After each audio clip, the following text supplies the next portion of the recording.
Today we're making a tart, which, although it's made with pastry, it has a sort of cheesecake filling. So the finished result is quite like a cheesecake, but in a tart form. And it's going to have a toffee apple topping and a walnut pastry base.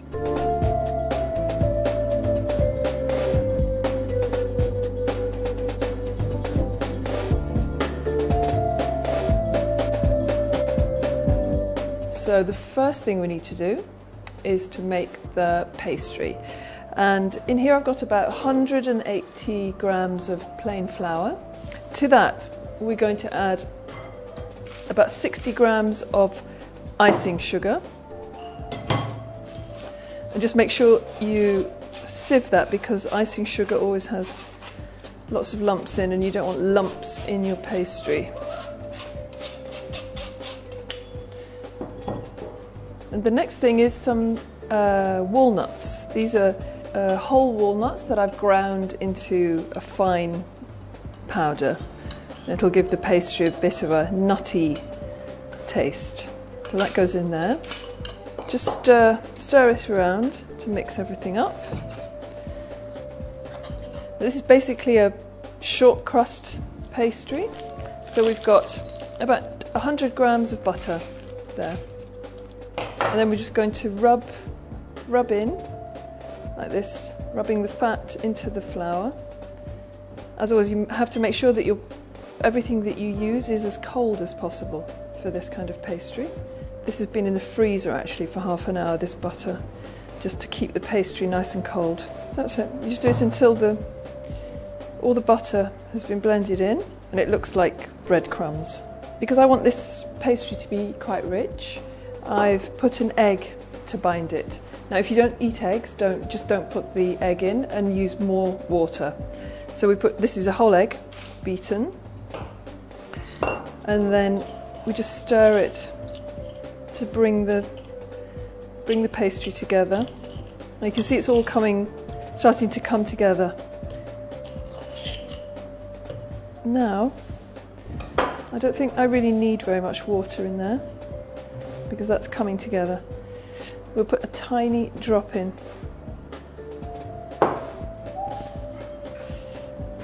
And then that's it. We're just going to pull that together. Now,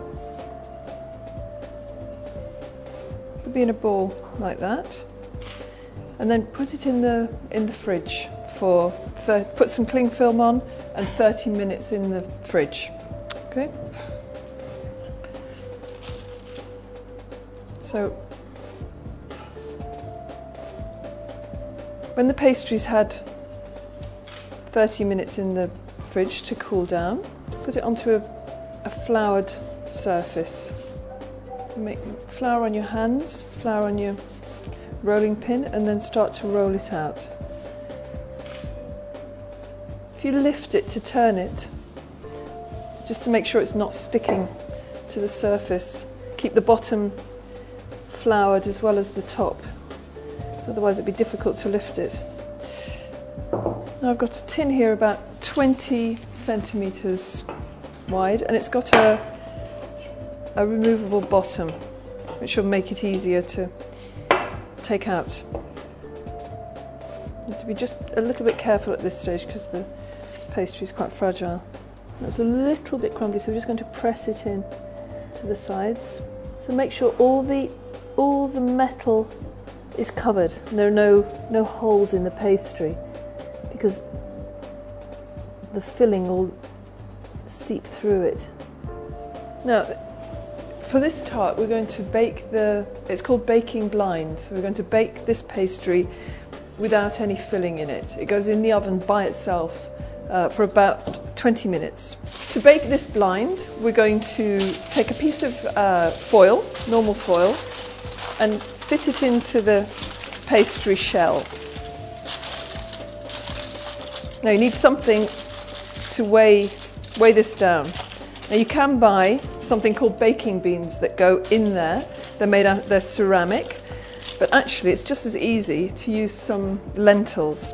And I keep a jar of lentils that I use only for this. And they go in there. and that will just keep the pastry in place while it bakes. So that's now going to go into a fairly hot oven for about 20 minutes.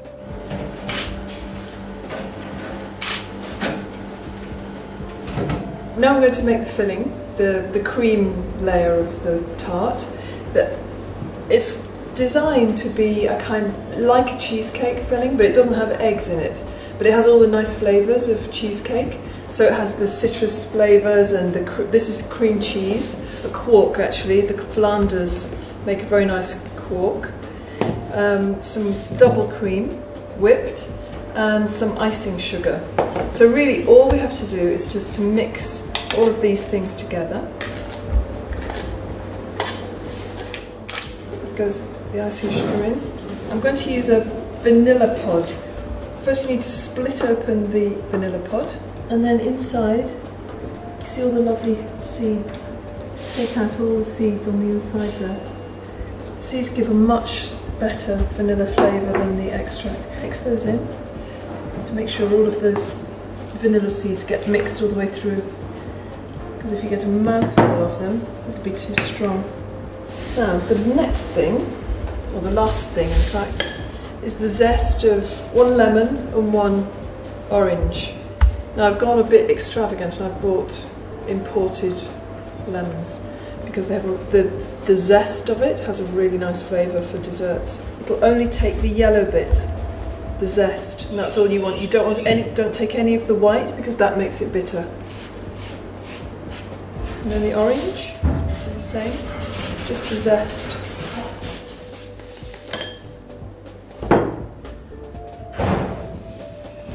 Just mix all of that in. To make the toffee apple topping for the tart, we just peel and core and chop up about two large green apples. Put a little bit of lemon on the apples just to stop them going brown. Frying pan, we just melt a little bit of butter, and then toss a little bit of, well, it could be sugar or brown sugar, but I'm using jaggery powder because I prefer it. And then just toss that in with the, and just toss the apples in.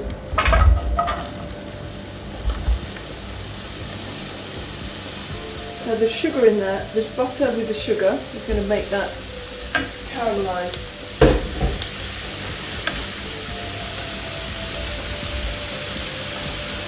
So let's just leave that there for a few minutes.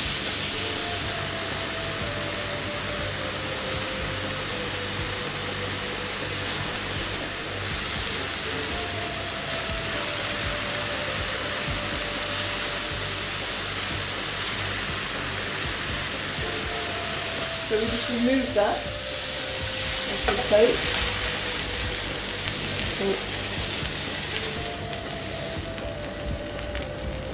We'll leave that aside to cool rather.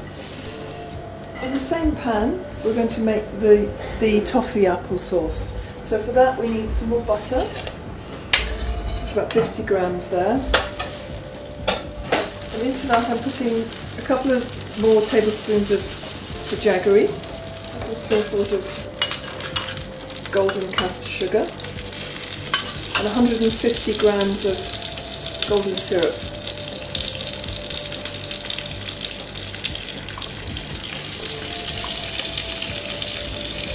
So just stir all of that together to melt. All the sugar needs to dissolve into the butter and the syrup. Make sure all of the sugar is dissolved. You don't want anything crunchy in this sauce. And then let it bubble. It's just boiling a little bit there. You just leave that to boil for about 2 minutes, just to let it thicken up a little bit. So after about 15 minutes, take out the pastry. Take out the beans, any stray ones that have fallen in. Put the pastry back in, because we need to get this cooked. This is still very soft, so we're going to cook that a bit longer. About 10 minutes. Okay, so that's had a couple of minutes, that's enough, otherwise it'll burn. And then we're going to put in about 100 mils of cream. Now, unfortunately, I'm using imported cream here because for some reason the local cream, there's a shortage of it at the moment and I can't find it in the shops. But normally I would use amyl cream. And then just leave that to bubble again for another minute or two.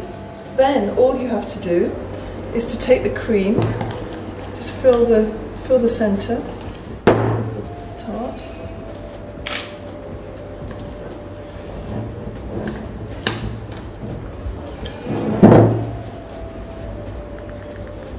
Just smooth it out into the tart. So that's your cream layer. Then take just sprinkle the apples over the top. Okay, so that's about enough. And then I put the sauce in a jug. We can just pour. Now we're not going to pour all of this onto the tart. We'll save some to serve when we're serving the dessert. So that's the toffee apple walnut cheesecake tart.